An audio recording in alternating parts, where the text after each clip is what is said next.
காஞ்சிபுரத்தில் உதயநிதி ஸ்டாலின் பிறந்த நாளையொட்டி திமுகவினர் ஏற்பாடு செய்த நலத்திட்ட விழாவில் நீண்ட நேரம் காக்க வைக்கப்பட்டதால் அதிருப்தியடைந்த பெண்கள் குக்கர்களை அள்ளி சென்றதால் பரபரப்பு ஏற்பட்டது.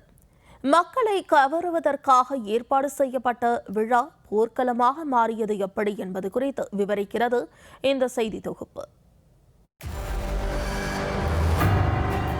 திமுகவின் நலத்திட்ட உதவிகள் வழங்கும் விழாவில் நாற்காலிகள் உடைந்தும் ஆங்காங்கே சிதறியும் போர்க்களம் போல் இருக்கும் காட்சிகள்தான் இவை.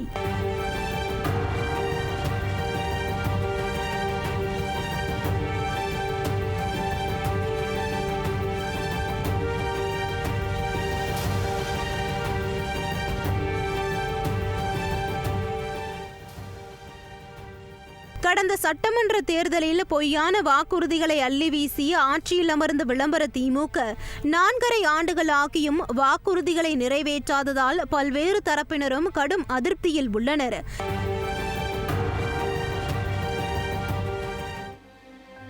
இந்த சூழலில் அடுத்த ஓரிரு மாதங்களில் சட்டப்பேரவை தேர்தல் வரவுள்ளதால் மக்களின் அதிருப்தியை போக்க நலத்திட்ட உதவிகள் என்கின்ற பெயரில் பரிசு பொருட்களை வழங்கி வருகின்றனர் ஆளும் ஆட்சியாளர்கள்.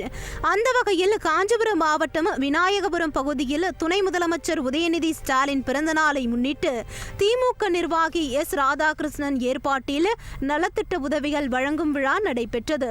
விழாவில் பெண்களுக்கு குக்கர்களும் இளைஞர்களுக்கு விளையாட்டு உபகரணங்கள் மற்றும் உடற்பயிற்சி கருவிகள் என சுமார் 2000க்கும் மேற்பட்டோருக்கு நலத்திட்டங்கள் வழங்க திட்டமிடப்பட்டிருந்தது.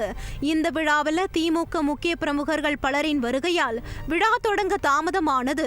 திமுக நிகழ்ச்சி என்றாலே மக்கள் காக்க வைக்கப்படுவது தொடர்கதையாகி உள்ள நிலையில் நலத்திட்ட உதவிகளை பெறும் பயனாளிகள் நீண்ட நேரம் காக்க வைக்கப்பட்டனர். ஒரு வழியாக திமுகவின் முக்கிய நிர்வாகிகளின் வருகைக்கு பின் நிகழ்ச்சி தொடங்கப்பட்டது. இருந்த போதிலும் நலத்திட்ட உதவிகள் வழங்காமல் காலம் தாழ்த்தி உள்ளனர். நலத்திட்டங்களை பெறுவதற்கான டோக்கன்களுடன் பல மணி நேரம் காத்திருந்ததால் ஆத்திரமடைந்த பெண்கள் அங்கிருந்த குக்கர் பொருட்களை எடுத்து செல்ல முண்டியடித்தனர்.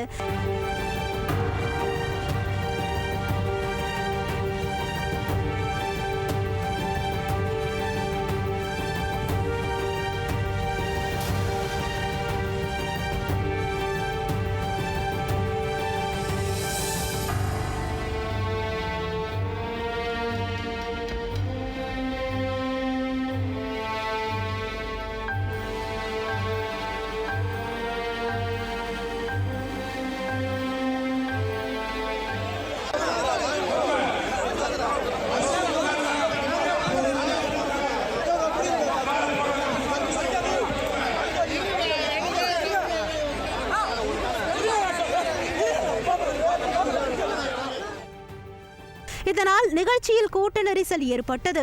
நீ நான் என போட்டி போட்டு முண்டியடித்த மக்கள் குக்கர் உள்ளிட்ட பொருட்களை அள்ளி செல்வதில் கவனம் செலுத்தியதால் அவ்விடமே பெரும் பரபரப்புக்குள்ளானது.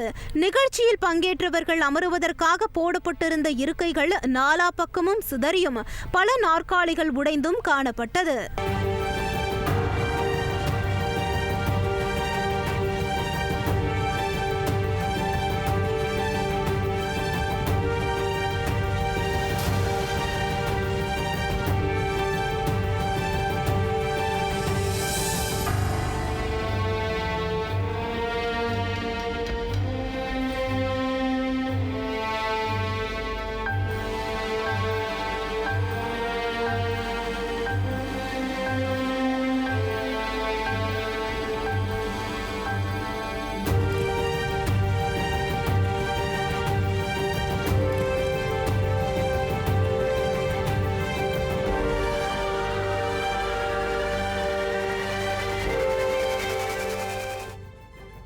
ஒரு கட்டத்தில் நிகழ்ச்சி ஒருங்கிணைப்பாளர்களால் கூட்டத்தை கட்டுப்படுத்த முடியாமல் அவர்களும் கூட்டத்தில் சிக்கி தவிக்கும் நிலைக்கு தள்ளப்பட்டனர். ஒரு பக்கம் திமுக நிர்வாகிகள் மேடையில் பேசிக் கொண்டிருக்க அதனை ஒரு பொருட்டாக கூட மதிக்காத மக்கள் தங்களின் டோக்கன்களுக்கான பொருட்களை வாங்கி செல்வதில் மட்டுமே குறியாயிருந்தனர். இதனால் அமைதியாக தொடங்கிய நிகழ்ச்சி இறுதியில் குக்கர்களை பிடுங்கி சென்ற காட்சிகளும் உடைந்த நாற்காலிகளாலும் ஒரு போர்க்களம் போல் மாறியது காண்போரை அதிருப்தியடைய செய்துள்ளது.